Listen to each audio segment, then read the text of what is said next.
It was the first day of spring, and a sense of renewal and new beginnings filled the air. The sun shone bright, and the flowers bloomed in full force, painting the world in a sea of colors. But for Elsa, spring had always been a season of dread.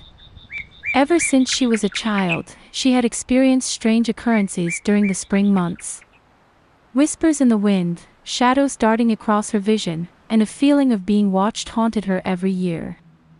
As she grew older, the experiences became more intense, and she could sense a presence lurking around her, waiting to reveal itself. One spring day, as Elsa was walking in the woods, she saw a figure in the distance. It was a woman, dressed in a long white dress, with her hair falling in ringlets around her face. The woman beckoned her to come closer, and Elsa felt compelled to follow. As she approached the woman, Elsa saw that her face was pale and ghostly, with dark circles under her eyes. She seemed to be in pain, and her eyes conveyed a sense of desperation. "Who are you?" Elsa asked, her voice trembling. The woman didn't answer, but instead, she led Elsa deeper into the woods, where the trees grew thick and the shadows stretched long. Elsa could feel the chill in the air, despite the warm spring weather, and a sense of foreboding settled in her chest. As they walked, the woman's form flickered, and Elsa realized that she was not entirely solid. She was a ghost, and Elsa was walking beside her. Finally, they arrived at an old abandoned mansion, with ivy crawling up the walls and cobwebs filling the windows. The woman led Elsa inside, and they walked through the creaking halls, their footsteps echoing through the empty space. In one room, Elsa saw a portrait of the woman, hanging on the wall. The plaque beneath it read Elizabeth Montgomery, 1830 to 1855. The woman looked exactly like the ghost beside her, and Elsa realized that she was a ghost from a bygone era. Suddenly, Elsa felt a chill run through her body, and she realized that she was not alone. The room was filled with ghosts, all of them staring at her with hollow eyes. Some were dressed in Victorian-era clothing, while others wore tattered clothes from a more recent time. "Who are they?" Elsa asked, her voice barely above a whisper. "They are the ghosts of this mansion," the woman said, her voice soft and sorrowful. "We are all trapped here, unable to move on to the next world. We are bound to this place by our past deeds, unable to find peace." Elsa felt a pang of pity for the ghosts, and she wondered what they had done to be cursed with such a fate. But before she could ask more questions, the woman led her to a small room at the end of the hallway. Inside the room, Elsa saw a cradle, with a tiny baby nestled inside. The baby looked peaceful, but Elsa sensed that something was not right. She felt a cold breath on the back of her neck, and she turned around, but no one was there. Suddenly, a voice spoke inside her head, a voice that was not her own. "Beware the baby," it said. "Beware the curse." Elsa shivered, and she wondered if she was losing her mind. But the voice spoke again, and this time, it was clearer. "The baby is cursed," it said. "It was born in spring, under the light of a full moon." Elsa's heart pounded in her chest as she heard the voice in her head. She turned to look at the baby, and her eyes widened in horror. The baby's eyes were open, and they were a deep, dark red, almost like they were glowing. Elsa felt a surge of fear course through her body. She wanted to run, to escape this haunted mansion, but something held her back. She felt like she needed to uncover the truth behind the curse.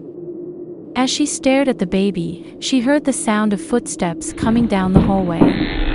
She turned around, and saw a man dressed in a top hat and coat, holding a cane in his hand. He had a stern expression on his face, and Elsa sensed that he was not a friendly ghost. "Who are you?" she asked, her voice trembling. "I am Henry Montgomery, the baby's father," the man said. "And you, young lady, are not welcome in this house. Leave at once, or suffer the consequences." Elsa felt a surge of anger at the man's tone, and she refused to back down. What happened to your family? She asked. Why are you all trapped here? Henry's expression softened slightly, and he sighed. It's a long and tragic story. He said. But if you insist on knowing, I will tell you.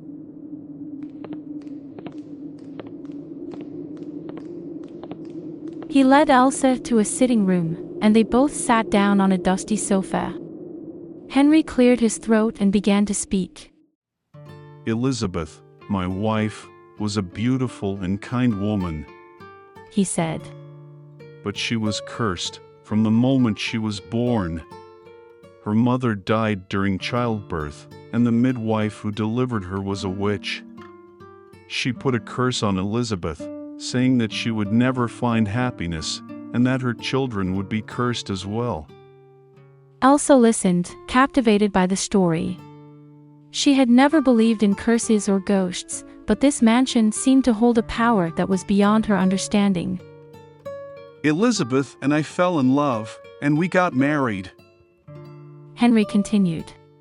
But our happiness was short-lived. Elizabeth gave birth to a baby girl, but the child was stillborn. Elizabeth was devastated, and she became ill soon after. She died in this very room on the night of the full moon in the springtime. Henry's voice trembled as he spoke, and Elsa could see the pain in his eyes. She felt a pang of sympathy for him, but she knew that there was more to the story. What about the baby? She asked. What happened to her? Henry's face darkened, and he looked away. The baby was cursed. He said. She was born in spring, under the light of the full moon, just like Elizabeth. And she was cursed, just like her mother. Elsa felt a chill run down her spine as she looked at the baby in the cradle. She could see the darkness in its eyes, and she knew that the curse was real. What can I do? She asked, her voice barely above a whisper. Henry looked at her, and she saw a glimmer of hope in his eyes. You can break the curse. He said. You can save the baby and our souls. But you must be willing to pay the price. What price? Elsa asked, feeling a sense of dread in her stomach. You must stay here, in this mansion, until the curse is broken. Henry said. You must find the witch who cursed Elizabeth, and you must convince her to lift the curse. Only then will we be free. Elsa felt a surge of fear and excitement at the prospect of breaking the curse. She knew that it would be dangerous, but she also felt that it must be done.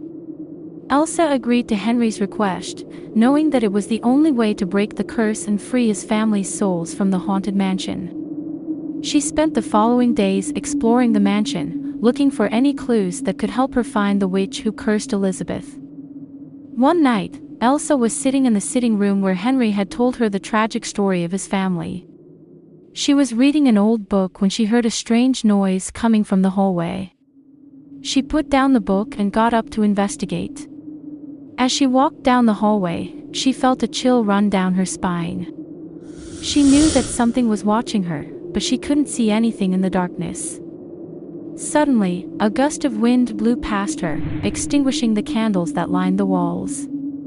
Elsa gasped and felt a hand touch her shoulder.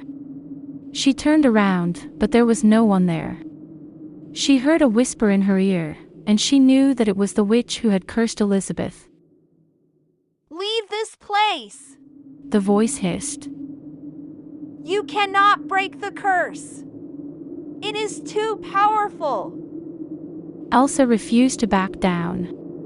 She had come too far to give up now. She continued down the hallway, determined to find the witch and convince her to lift the curse. As she turned a corner, she saw a figure standing at the end of the hallway. It was a woman, dressed in a long black cloak.